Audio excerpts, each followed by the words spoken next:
Welcome to my absolute beginner's guide to Kings of War. If you're an experienced wargamer or you've played Kings of War before, this guide probably isn't for you. In fact, you'll probably find it downright patronising. But if you're brand new to wargaming, miniature gaming or Kings of War, this guide is for you.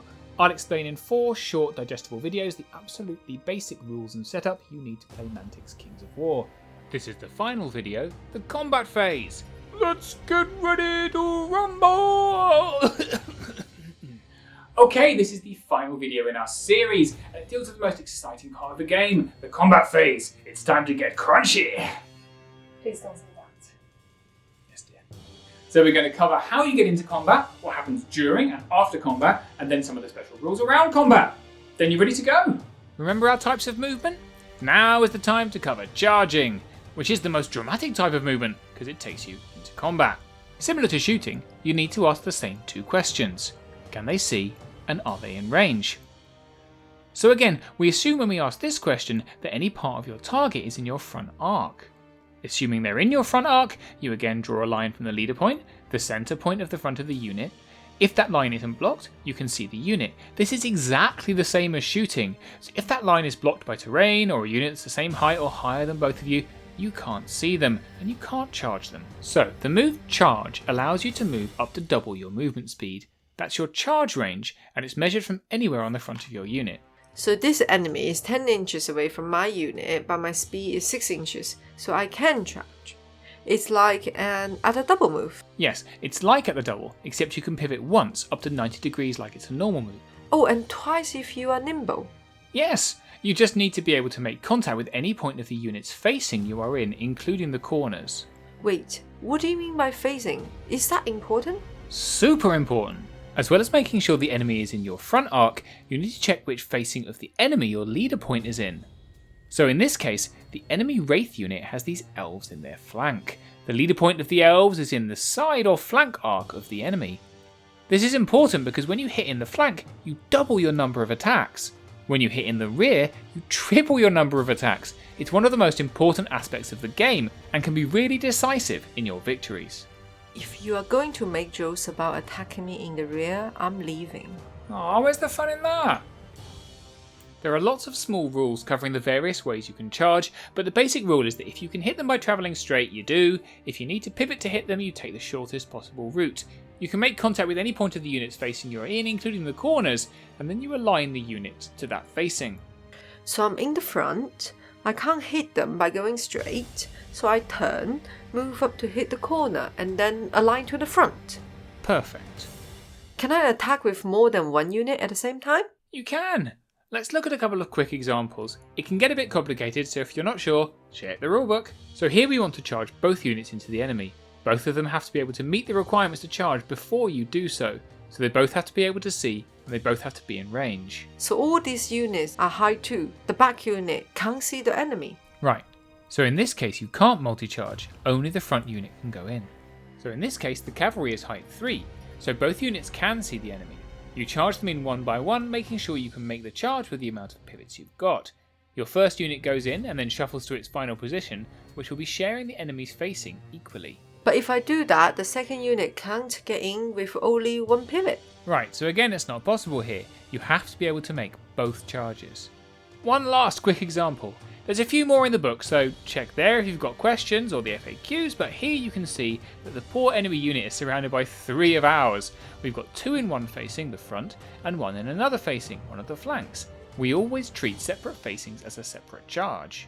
So I send the ones in the front in first, and then I can charge in the side? Right, because if you did it the other way, the side unit would stop you getting both front units in, like this. Alright, so we're in combat. Let's have a look at how we resolve it. So you remember with ranged attacks we use the range stat RA. Well, melee's just the same, but we use the ME or melee stat, which as you can see here, this unit hits on a 3+, so for every dice we roll, we need to get a 3 or more. Unlike ranged attacks, which have a specific weapon and range in the description, practically every unit in the game can punch, even if they're rubbish at it. So you roll the number of dice that's listed under the attack stat, just like with range, and then you check against the defense of the target in the same way. So in our example here, our unit of elves is attacking a unit of lycans. We have 12 attacks, we hit on a 3+, and our enemy is defense 4. Okay, we've got 9 hits.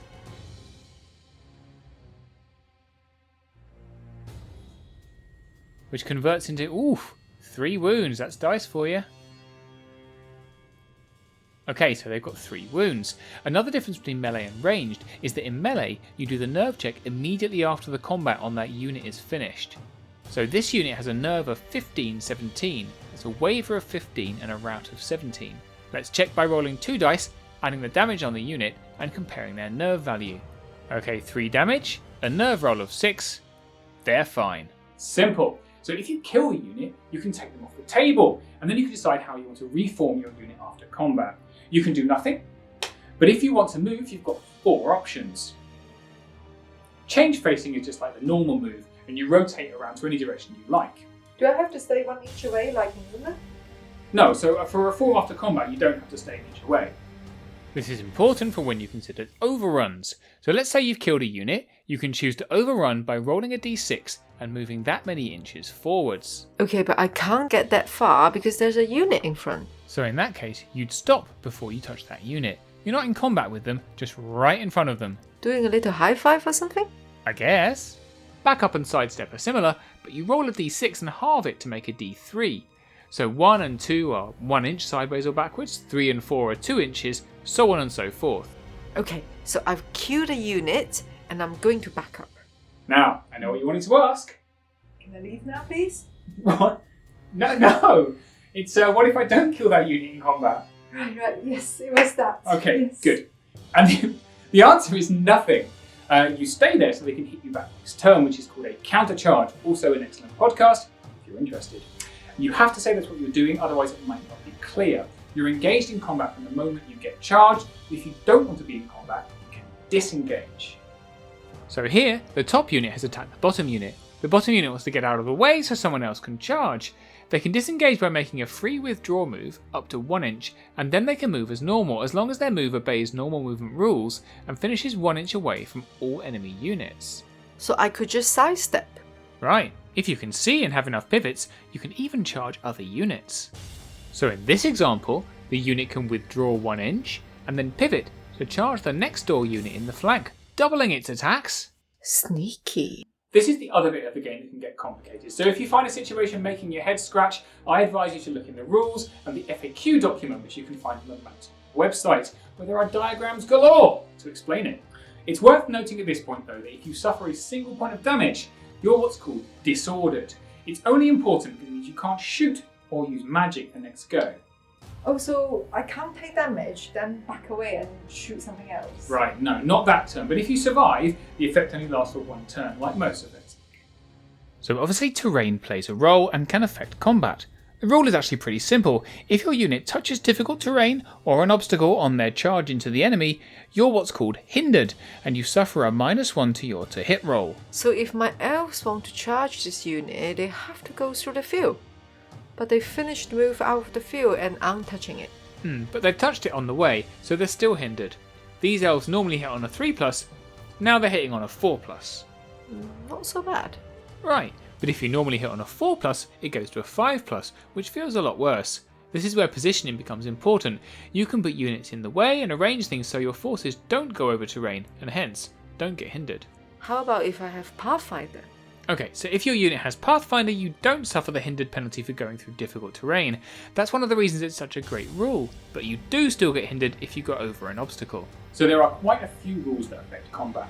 As always, check out the rulebook when you're building your army and you get the idea, but I'll go over a few of the main ones now. Okay, so a lot of units have crushing strength, for example these trolls. For each point of crushing strength the unit has, you subtract 1 from the defense of the unit. Okay, so if they are defense 5 and I've got a crushing strength 2, I only need a 3+ to damage them. That's right, exactly. So it's pretty vital for getting through the armour of tough opponents.